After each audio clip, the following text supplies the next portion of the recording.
but we strive to be, it is without a doubt that our childhoods shape us to a certain extent.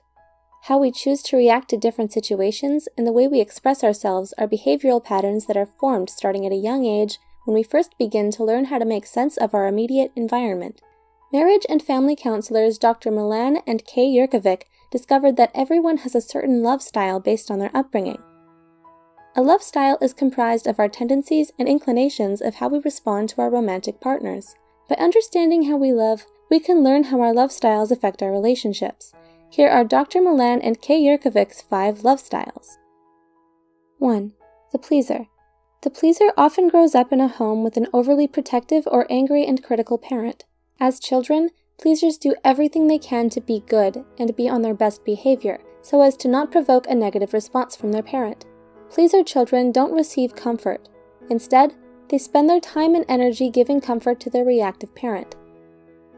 Pleasers are uncomfortable with conflict and deal with disagreements by often giving in or making up for them quickly. They usually have a hard time saying no, and because they want to minimize conflict, they may not be truthful and lie to avoid difficult confrontations. As pleaser children grow into adults, they learn to read the moods of others around them to make sure they can keep everyone happy. However, when pleasers feel stressed or believe that they are continuously letting someone down, they can have a breakdown and flee from relationships. Pleasers often spread themselves thin trying to be everything to everyone when it's not realistic, and instead of forming healthy boundaries for themselves, they focus more on the needs and desires of others. In order for pleasers to cultivate stable relationships, they have to be honest about their own feelings, rather than trying to do what is expected of them. 2. The victim. The victim often grows up in a chaotic home. Victims learn to be compliant in order to survive by putting less attention on themselves so they can stay under the radar.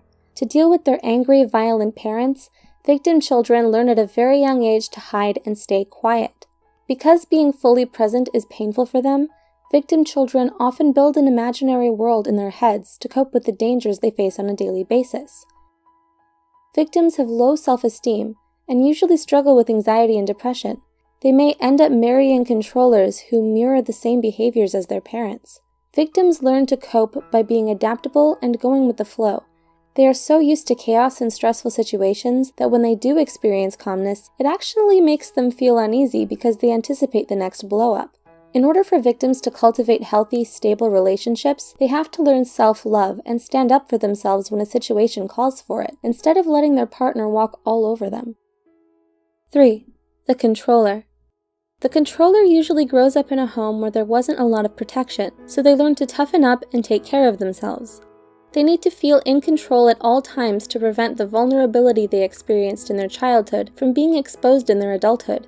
People with this love style believe that they're in control when they can avoid experiencing negative feelings of fear, humiliation, and helplessness.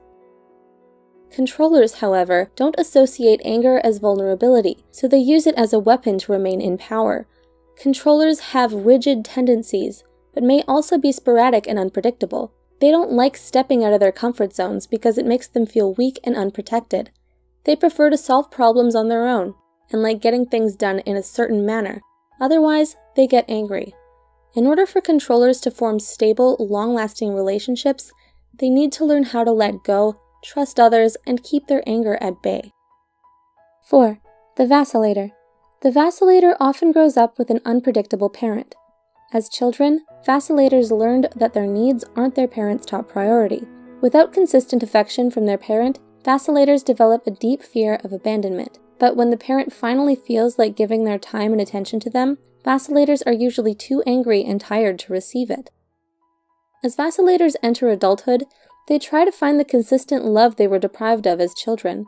Vacillators have a tendency to idealize new relationships, but once they feel let down or disappointed, they grow dejected and doubtful. They often feel misunderstood and experience a lot of internal conflict and emotional stress within their relationships. They can be extremely sensitive and perceptive, which allows them to detect even the slightest change in others and know when people are pulling away.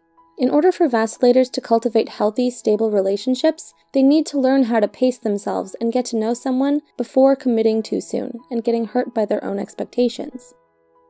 5. The avoider.